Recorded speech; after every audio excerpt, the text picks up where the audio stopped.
గౌరవ ముఖ్యమంత్రి గారు మాట్లాడిన విధానం ఏదైతుందో రాష్ట్ర ప్రజలని మొత్తం సభని తప్పుదోవ పట్టించే విధంగా చాలా దుర్మార్గంగా మాట్లాడారు సార్. ఇది టీఆర్ఎస్ ఎంపీలు ఫార్మ్ బిల్స్ కి మద్దతుగా నిలబడ్డారు, ఓటేసినారు అని చెప్పి చాలా అన్యాయంగా మాట్లాడారు. అధ్యక్ష ఒక్క మాట, అధ్యక్ష రామ్నాథ్ కోవింద్ గారి ఎలక్షన్ గురించి చెప్పారు. అవును సార్, ఎస్, మేము ఏం చేసినా బాజాప్తా చేసినాం.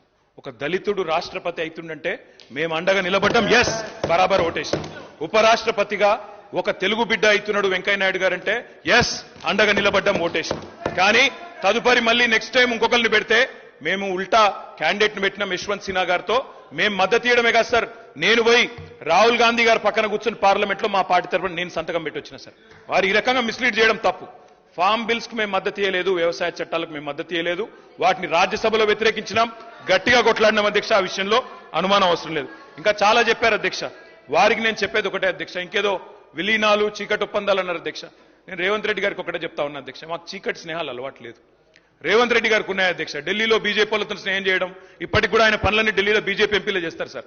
అధ్యక్ష కంక్లూడ్ చేస్తున్నా సార్, ఆయనేమో ఎటంటట్టు మాట్లాడచ్చు సార్, ఎన్ని మాట్లాడినారు సార్.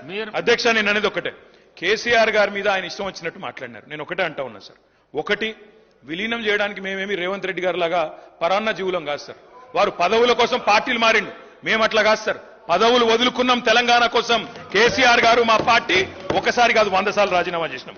ఆయనలాగా మేము పరాన్న జీవులం కాదు. ఇంకొక మాట అధ్యక్ష, ఇవాళ బీజేపీ వాళ్ళతో చీకటి స్నేహం ఎవరు చేస్తున్నారు సార్?